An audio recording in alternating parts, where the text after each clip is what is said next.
Yeah. Okay.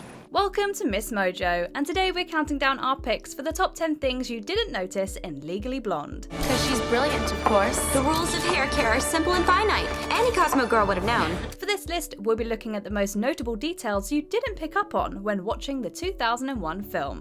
Which of these things surprised you the most? Let us know in the comments. Number 10, Paulette's magazine. When we first meet Paulette Bonafonte, it's under rather dire circumstances. After all, Elle has just found out that Warner is engaged to Vivian and needs some advice. Bad day. You can't even imagine. Needless to say, most of us didn't focus on Paulette's choice of reading material the first time around. What am I supposed to do? You're asking the wrong girl. But there are a few details about our favourite manicurist's magazine that are quite noteworthy. For one thing, the cover star is actress and model Kenya Moore. But that's not all. The article Paulette is reading seems kind of depressing. We're not exactly sure what it's about, but the word dying is featured pretty prominently.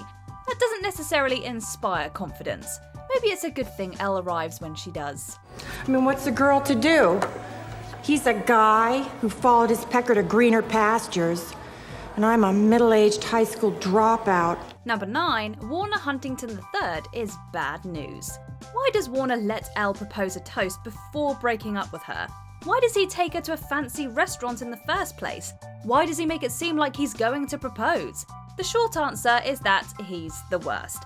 As if all those things weren't bad enough, he ends things in the rudest way possible, insulting Elle in the process. Elle? If I'm gonna be a senator, well, I need to marry a Jackie, not a Marilyn.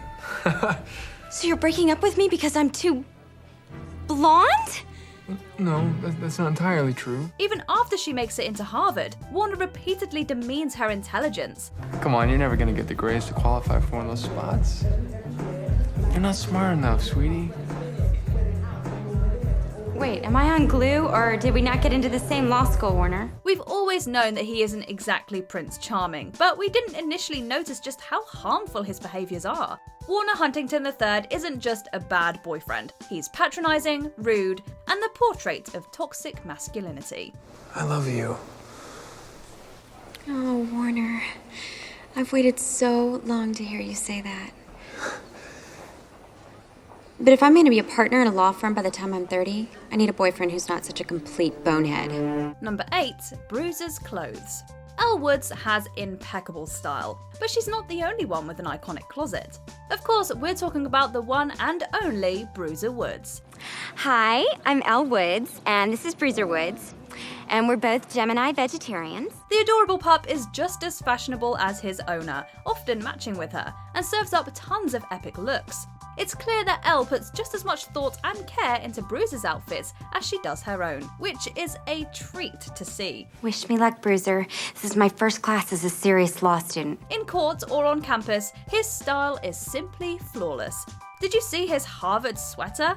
Honestly, this dog does school pride better than the other students, and we're a little jealous. Oh, Bruiser, it's so exciting! Look!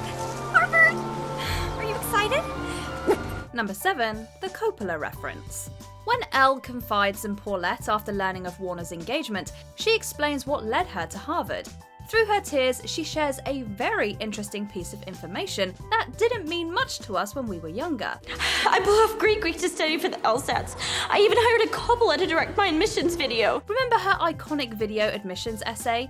Well, it turns out she enlisted the help of a Coppola. Having a member of such a prominent film family on your side is a pretty big deal. Needless to say, this reveal gives us some serious insight into Elle's background and connections. I grew up in Bel Air, Warner, across the street from Aaron Spelling. I think most people would agree that's a lot better than some sticky old Vanderbilt. Her admissions video was a true work of art, so we'd say the collaboration was a huge success. Elle Woods. Welcome to Harvard.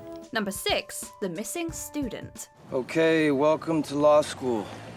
This is the part where we go around in a circle and everyone says a little bit about themselves. Before Elle introduces herself and Bruiser into the introductory circle at Harvard, we hear from some of her classmates, and it quickly becomes clear that she doesn't have much in common with them. For the last 18 months, I've been deworming orphans in Somalia. Awesome. What about you? Hey, how you doing? I'm Enid Wexler, got a PhD from Berkeley in Women's Studies, emphasis in the history of combat. Not everybody can be a Gemini vegetarian after all, but there's something missing. Wait a second, my social events calendar's missing. Your what? Scratch that, someone missing. One of the students shown in the circle at the start of the scene never gets the chance to speak. He's sitting right between Enid and Aaron, yet is completely skipped over. And now that we've seen him, we can't help but wonder what his story was. Was he just shy, or was he a victim of the editing room? Number 5, the Mark Zuckerberg connection. Elle Woods may not be a real person, but she is a Harvard legend in our hearts. Harvard Law School? That's right. If you go into the history books, there's a less fictional but quite notable figure whose time at the university would have overlapped with hers. The one and only Mark Zuckerberg actually began studying at the Cambridge, Massachusetts institution in 2002.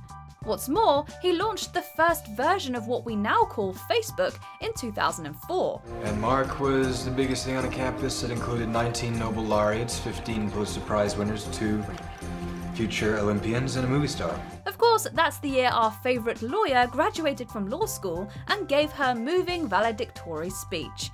We know Elle Woods is a fictional character and Mark Zuckerberg is a real-life person, but it's still fun to suspend our disbelief and imagine that they might have crossed paths.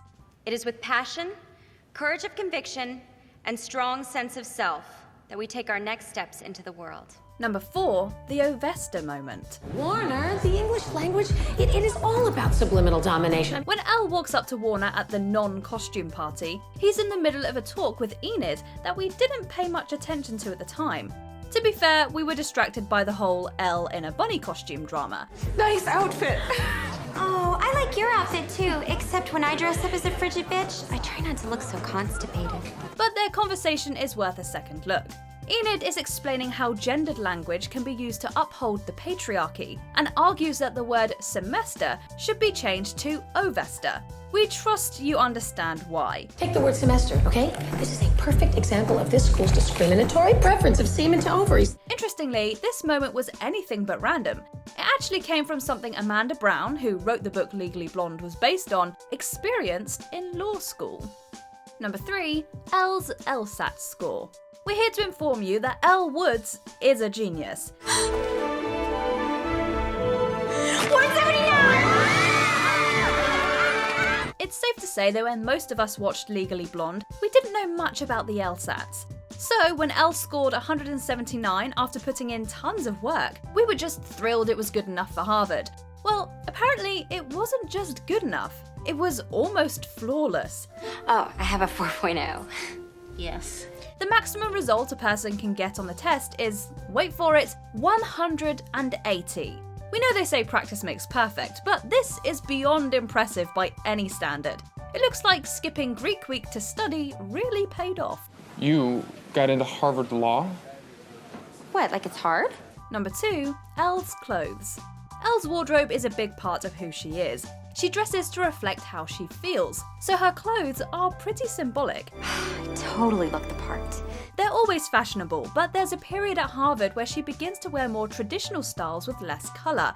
That's just not who Elle Woods is, though. I don't understand why you're completely disregarding your signature color. When she makes her triumphant return to court, her amazing outfit shows that she's back, stronger than ever. Her pink ensemble perfectly reflects who she's becoming, a seriously good lawyer who is also seriously stylish. Elle Woods doesn't have to sacrifice her bubbly personality and love of pink to be good at law. It's pink. Oh, and it's scented. I think it gives it a little something extra, don't you think? Before we continue, be sure to subscribe to our channel and ring the bell to get notified about our latest videos. You have the option to be notified for occasional videos or all of them. If you're on your phone, make sure you go into your settings and switch on notifications. Number 1, the meaningful music. It's basically impossible to hear Hoku's Perfect Day and not think of Legally Blonde.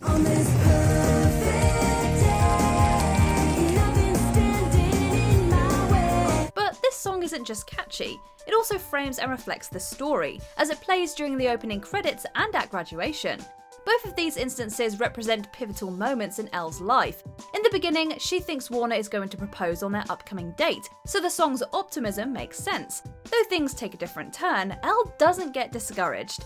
Instead, she embarks on an even greater journey of self-discovery. Remembering that first impressions are not always correct. You must always have faith in people. And most importantly, you must always have faith in yourself. By the time the tune plays again at graduation, Elle has truly found herself. Here, the lyrics fit the situation like they never have before.